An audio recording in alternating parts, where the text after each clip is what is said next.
እራሷን አጠፋች። ቲና ከዚህ በኋላ ማንም የሚፈልገኝ ሰው የለም፣ በቃ ይበቃኛል ብላ እጅጉን በሚያሳዝን ሁኔታ መርዝ ጠጥታ ሞተች። ካሌብ እጅጉን ልቡ ተሰበረ። የእውነት ያቺ ያፈቀርኩሽና ያቺ የወደድኩሽ ቲና ነሽ? እናም በስተመጨረሻ ለሞት ተዳረግሽ ማለት ነው፣ በቃ ሞትሽ ማለት ነው እያለ እራሱን መቆጣጠር እስከሚያቅተው ድረስ እንባ ደም እያለቀሰ ይገኛል። ዳኒም እጅጉን አዘነ።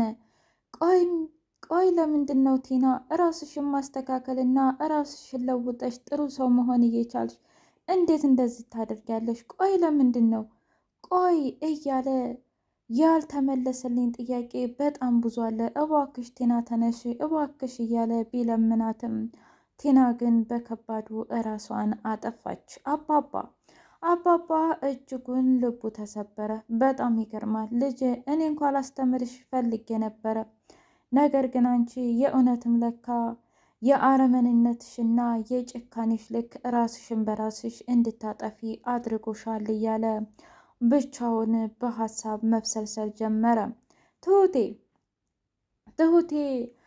ካሌብን እንጋባ የሚል ጥያቄ አቀረበችለት። ካሌብ እጅጉን ደነገጠ። የእውነትሽን ነው? አዎ የእውነቴን ነው። እኔ ካንተ ፍቅር ከያዘኝ እጅጉን ቆይቷል። ነገር ግን እስከ ዛሬ የምሬ ነው ምልህ በጣም ስለምፈራና እና ደግሞ በህይወትህም ያለችው ያው ቲና ስለነበረች በጣም እፈራለሁኝ። ስለዚህ የእውነት አንተ ለእኔ ስሜት ካለህ ብንጋባ ምን ይመስልሃል ስትለው ካሌብ በጣም ደነገጠ።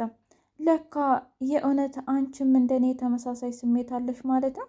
ታዲያ ለምንድን ነው ይህንን ነገር እስከ ዛሬ ያልነገርሽኝ ብሎ ሲላት፣ እንዴ ምን ሆነህ ነው? እኔ እኮ ሰራተኛ ነኝ፣ አንተ ደግሞ የተከበርክ ለአባትህ ብቸኛ ልጅ ምን ማለት ነው? በዛ ላይ ሀብታም። እኔ እናንተ እንዴት እንመጣጠናለን ብዬ ላስብ እችላለሁ።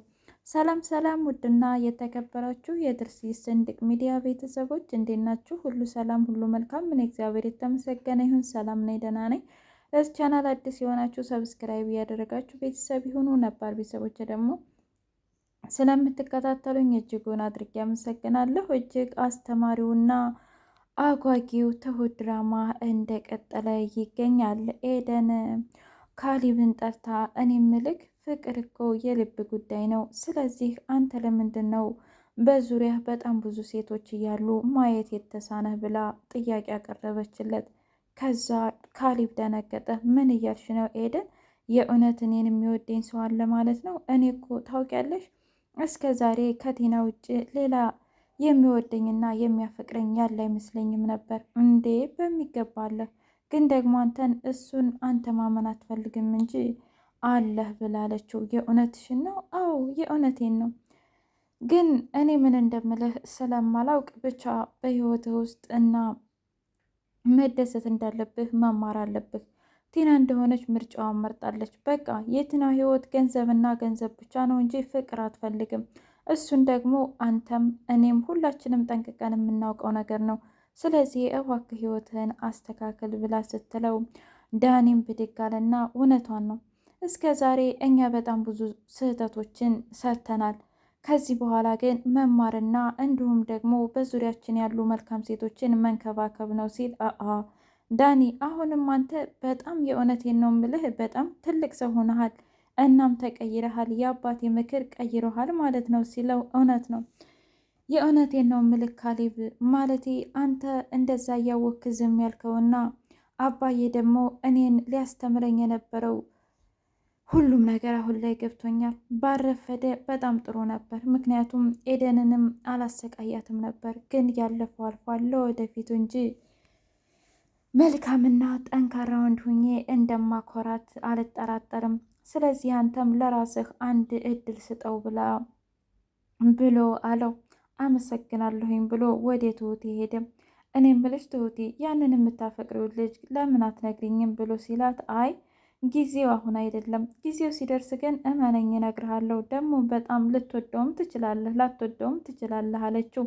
በቃ ከዚህ በኋላ ትሁትና ካሌብ ይጋቡልን፣ ኤደንና ዳኒ ደግሞ ተጋብተው ሰርግ እንብላ። አባባ ምርጥ አባት ናቸው የእውነትም።